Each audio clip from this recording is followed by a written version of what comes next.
Hello friends, welcome to my YouTube channel CSE tutorials.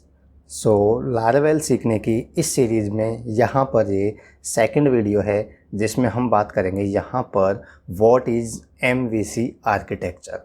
जैसे कि हमने पहली वीडियो में डिस्कस किया था कि लारावेल है जो MVC आर्किटेक्चर पे डिपेंडेंट है या MVC आर्किटेक्चर को फॉलो करता है।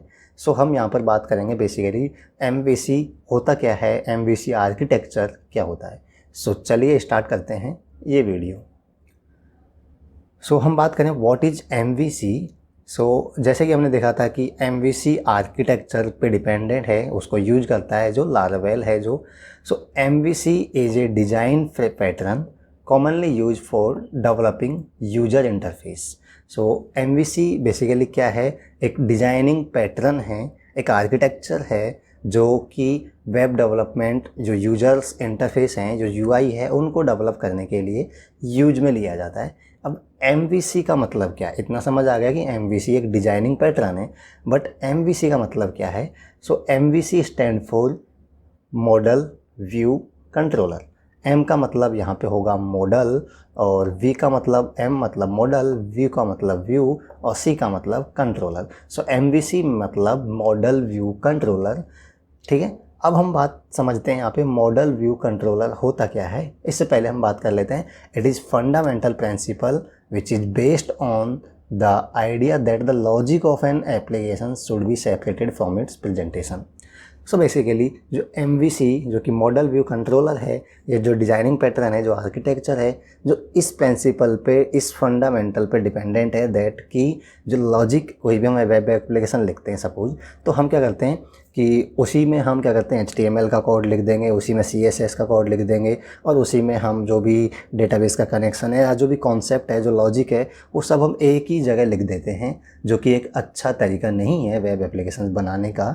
सो ये क्या करता है, ये बेसिकली इस लॉजिक पे डिपेंडेंट है। ये बेसिकली जो MVC है, जो इसका मेन लॉजिक है कि जो एप्लीकेशन है उसका लॉजिक है वो अलग होना चाहिए, और उसका जो प्रेजेंटेशन है जैसे HTML और CSS जो यूजर को दिखाई देता है वो अलग होना चाहिए। ठीक है, सो ये इसका मेन फंडामेंटल प्रिंसिपल है कि the logic of an application should be separated from its presentation. मतलब जो लॉजिक है उसको अलग रखो, और जो प्रेजेंटेशन है, जो कि कह सकते हैं व्यू है, जो कि यूज़र को दिखाई देता है, वो यूज़र इंटरफेस है, उसको अलग रखो, दोनों को यहाँ पर सेपरेट रखो। ठीक है, इस प्रिंसिपल पे डिपेंडेंट है। आगे हम पढ़ेंगे तो आपको और अच्छे से समझ आएगा। मे भी एक दो वीडियो आपको थोड़ी टफ लगे, आपको लगे कि ये क्या चल रहा है, कुछ नहीं समझ आएगा। मुझे भी ऐसा लगा था जब मैंने सीखा था। बट आप कुछ नई चीज़ सीखना जा रहे हैं, जो PHP का एडवांस PHP का फ्रेमवर्क है, तो आप कोई नई चीज़ सीखना जा रहे हैं तो आपको ऐसा लगेगा स्टार्टिंग में कि ये टफ़ है, ये क्या है। बट आप थोरोली एक बार अगर ढंग से 3 या 4 वीडियो देख लेंगे इसकी, तो फिर आपको इजीली समझ आने लग जाएगा, और इसमें आपको कोई प्रॉब्लम नहीं होने वाली है, ये मैं गारंटी देता हूँ। ठीक है, सो in simple way I can say कि MVC is a better way of separating the logic of your application from the display. तो इसका मतलब भी वही है इन सिंपल वर्ड कि जो MVC है, जो एक वे है जो कि लॉजिक और डिस्प्ले पार्ट है, जो व्यू पार्ट है, जो इंटरफेस है, यूज़र इंटरफेस, उन दोनों को अलग रखता है। ठीक है, सो हम बात करते हैं यहाँ पर, जैसे हमने टर्म्स पढ़ी थी मॉडल व्यू और कंट्रोलर। सो इनका क्या काम होता है ये यहाँ पर हम एक बार डिस्कस करते हैं। फिर हम यहाँ पर एक एग्जांपल लेंगे जो कि रियल लाइफ एग्जांपल होगा MVC को समझने के लिए। रियल लाइफ में हम देख सकते हैं MVC को उस एग्जांपल से कनेक्ट करके यहाँ पे और अच्छे से समझा पाऊँगा मैं आपको। सो पहले हम समझते हैं model represent the real world object and provide data to the view if needed we can get data from database.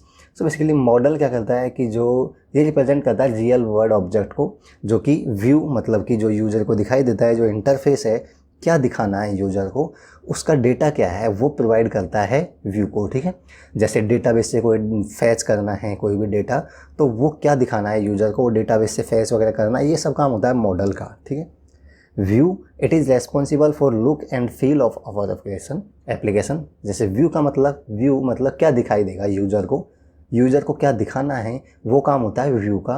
और controller is responsible to take the and request and load the appropriate model and view. Controller basically क्या करता है, model और view के बीच में bridge का काम करता है, मॉडल और व्यू के बीच में ब्रिज का काम करता है, ठीक है। अब मॉडल आपको पता है कि रियल वर्ल्ड ऑब्जेक्ट को रिप्रेजेंट करता है, जो कि डेटाबेस से या जो डेटा है उसको प्रोवाइड करता है व्यू को, और व्यू क्या करता है, यूज़र को क्या दिखाना है वो दिखाता है। तो मॉडल और व्यू इनके बीच में जो काम करता है वो होता है कंट्रोलर, ठीक है। So I hope model view controller आपको समझ आया होगा, थोड़ा बहुत समझ आया होगा। अब हम बात करते हैं एक रियल वर्ल्ड एग्जांपल की, जिससे मैं और अच्छे से इसको समझाने की कोशिश करूँगा कि मॉडल व्यू कंट्रोलर क्या होता है, ठीक है। जैसे आप किसी भी रेस्टोरेंट में खाना खाने जाते हैं, ठीक है। सो आप रेस्टोरेंट में जाएंगे तो सबसे पहले आप क्या करेंगे, टेबल पे जाएंगे और वहाँ पे मेनू कार्ड देखेंगे या फिर वेटर से बोलेंगे कि मेनू कार्ड शो करो, ठीक है।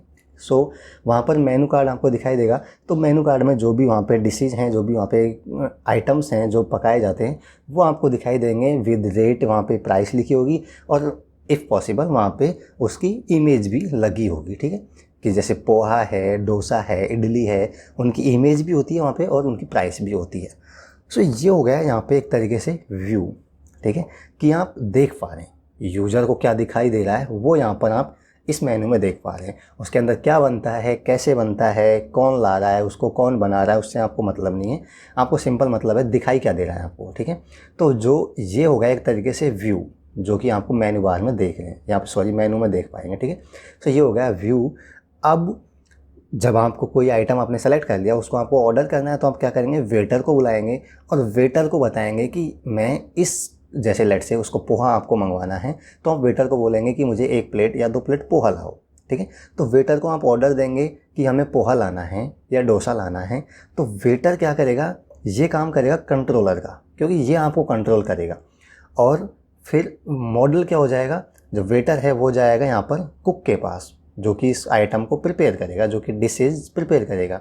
तो ये कंट्रोलर यहाँ पर जाएगा, ये इसको बोलेगा कि यहाँ पर व्यू को ये डेटा चाहिए, या हम कह सकते हैं कि व्यू यहाँ पे हो गया, ये वेटर सॉरी ये कस्टमर, ठीक है, इसको ये डेटा चाहिए, ठीक है। जो मेनू यहाँ पे हो गया व्यू, तो ये बोलेगा कि इसको ये डेटा चाहिए, तो ये मॉडल को जाके बोलेगा, ठीक है, जो कि होगा यहाँ पे वेटर होगा, सॉरी वो जो कुक होगा जो कि खाना बना रहा है, ठीक है।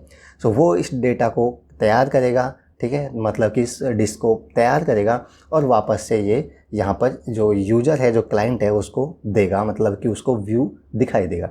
तो कहने का मतलब है ये तो हो गया व्यू, और वेटर है जो हो गया यहाँ पे कंट्रोलर, और जो ये डिश बनाने वाला कुक है वो हो गया मॉडल। जैसे कि हमने पहले डिस्कस किया था, व्यू क्या करता है, दिखाता है यूज़र को कुछ। तो व्यू ये जो यहाँ पे है, यहाँ पर ये मेन्यू है आपका मेनू कार्ड, तो ये व्यू हो गया जो यूज़र को दिखाएगा, ठीक है। क्या दिखाना है वो यहाँ पर आपको दिखेगा। कंट्रोलर क्या हो गया, मॉडल और व्यू के बीच में काम करेगा कंट्रोलर का, ठीक है। आप कोई भी रिक्वेस्ट करेंगे तो आप कंट्रोलर के पास जाएंगे डायरेक्ट, यहाँ मॉडल के पास नहीं जा सकते, ठीक है। सो ये हो गया कंट्रोलर। और मॉडल क्या करेगा यहाँ पे, मॉडल जैसे कि हम बात किया था कि डेटाबेस से कोई कनेक्शन है, क्या दिखाना है, वो डेटा लाना है डेटाबेस से फैच करके कहीं से भी, वो डेटा क्या दिखाना है वो ही प्रोवाइड करेगा मॉडल। सो ये हो गया मॉडल व्यू कंट्रोलर। मैंने एक ट्राई किया आपको इस एग्जांपल से समझाने की, आई होप आपको समझ आ गया होगा। और अभी भी आपको कोई प्रॉब्लम हो तो मुझे आप कमेंट करके पूछ सकते हैं, और आपको अगर इसको समझने में थोड़ी दिक्कत हो तो कोई प्रॉब्लम नहीं है, क्योंकि हम जैसे जैसे आगे 1-2 वीडियो यहाँ पर डिस्कस करेंगे तो आपको यहाँ पर ये अच्छे से समझ आ जाएगा, इस बात की मैं गारंटी देता हूँ। ये जस्ट थ्योरेटिकल पार्ट है, आपको समझ आना चाहिए, ठीक है। नहीं भी समझ आता है तो इससे कोई ज़्यादा आपको प्रॉब्लम नहीं होने वाली है, ठीक है। एक और एग्जांपल है जिससे आप समझ सकते हैं, जो कि ये तो था हमारा रियल लाइफ का एग्जांपल, ये हो गया थोड़ा हमारा प्रैक्टिकल, जो कि डेटाबेस वगैरह से हमारा काम होता है उसका एग्जांपल। जैसे कोई क्लाइंट है, ठीक है, क्लाइंट क्या करेगा, यहाँ से रिक्वेस्ट भेजेगा। तो जैसे मैंने बताया था, रिक्वेस्ट क्लाइंट डायरेक्ट मॉडल के पास नहीं भेजता, वो कंट्रोलर के पास रिक्वेस्ट देगा कि ये इसको ये डेटा चाहिए, जो भी डेटा चाहिए होगा उसके लिए रिक्वेस्ट देगा।